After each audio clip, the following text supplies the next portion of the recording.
Moisture fogged my vision as I breathed heavily into my protective mask. Scratched up goggle lenses were barely visible through the condensation that obscured my vision. It was hard enough trying to breathe in this damn contraption, hot and uncomfortable in the layers of protective chem material. Better than breathing the outside air, I suppose. Denisovici and Noolia was part of the Black Zone and was as close as I would get to the disaster site in Belarus. I was often alone on this part of my patrol, the only soldier willing to risk radiation exposure to ensure the military had cleared the area of any inhabitants. I liked being alone out here. No one was allowed to be here. No one would ever be allowed to return either. The radiation here was just too damn dangerous. One scratch in my suit and I'd be done for if I wasn't already from just being here. Felt like I might as well have been wearing plastic tarps. I hadn't got sick yet after weeks of patrolling this close, but you can never be sure. The nearly abandoned buildings had become familiar to me, and I had traversed everything in the area. Nothing was destroyed, nothing decaying or anything like that, just empty. Belongings had been left here en masse, strewn throughout the homes in the panic during the initial evacuations. The last evacuation here was a couple of weeks ago, the end of the year of hell, 1986. I often found small baubles that I would carry with me on my patrol, something to keep me company as I walked around. This time I had seen a small brown teddy bear, fur stained to be darker in random spots. It must have sat in water at some point because it seemed to have black spots of mold trying to spider out and work to cover the entire stuffed animal. I didn't mind. It was interesting to look at, and my suit prevents any issues mold could have caused. Today had been a typical day of patrol, at least until I reached the edge of town.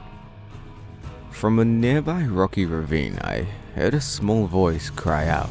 Hello? A faint giggle followed the voice. I nearly shit myself when I heard the voice. I quickly brought my weapon up to my shoulder, height scanned the crevice in front of me. My heart was pounding as I slowly glanced around the landscape. I was supposed to be alone here. I had been alone for weeks now. I had orders to kill anyone out here on sight. No one other than military personnel was supposed to be out here now. My breathing was erratic, puffing in and out of my mask, obscuring my vision once more. I didn't need this right now. I had no way to wipe the inside of my goggles. I started to slowly back away from the crevice when I suddenly bumped into something. I rapidly turned around and pointed my rifle at the source of my obstruction. I realized I was looking at the small girl. Pale, white skin, long braided hickory-colored hair, wearing a tiny pink sundress. I nearly pulled the trigger before hesitating. I couldn't shoot a kid. My voice wavered as I spoke aloud. "Where did you come from, little girl? No one's supposed to be out here." She turned her head to the side and seemed confused, as if I should already know. I'm here to pick up my bear, of course. A large smile spread across her face as she pointed to the ground in front of me. I had dropped the bear on the ground during my initial surprise. Her answer didn't clarify anything. "How did you get past the military barricades?" She giggled again, starting to laugh louder. Her voice was pleasant, but I was still unnerved. How could she survive outside without a chemsuit? It didn't make any sense.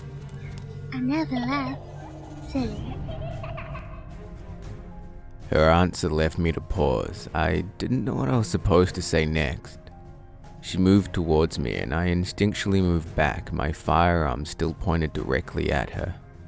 She reached down and picked up the bear, hugging it close to her chest with a gleeful smile on her face. She jumped briefly in excitement. Immediately after, her face had a sour look on it and her smile turned into a large frown. As I continued to stare at her, she began to scream. A loud, piercing shriek that threatened to crack my goggle lenses. I had no way to cover my ears, and the sound bounced and echoed inside my head, deafening all thought. As I watched onwards, the black spots on the bear spread outward, crossing onto the arms and legs of the girl. She continued to scream louder as the black spots spread across her entire body. My eyes widened as I saw the arm holding the bear begin to shrivel up, turning as hard and black as coal as the stuffed animal fell to the ground next to the girl. She continued to scream as the rest of her body began to bloat outwards, flesh pressing against the tiny pink sundress as it filled with water. Just like a water balloon filled to burst, the little girl's screams were silenced as her body exploded outwards.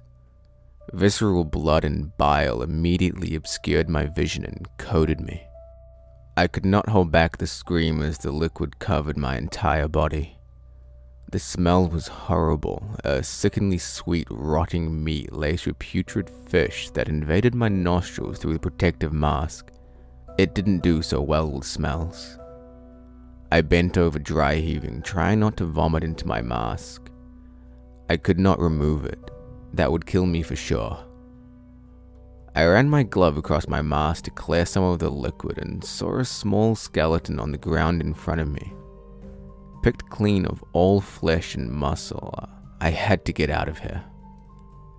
The guards at the first checkpoint were bewildered to say the least as they saw me approaching covered in rotting liquid. I shoved past them and headed to the showers, a place where we had to rinse our equipment of radiation regardless of the debris. Even with the liquid rinsed from my chem suit and mask, I could still smell the rotten meat that had coated me. I felt acid burn my throat as my stomach threatened to void its contents once more. The vision of the girl bloating and bursting burned into my memory. I requested to be put on medical leave after this and hoped I would never return to guard duty in the Black Zone. Someone else likely took my place for now. Some other crazy fool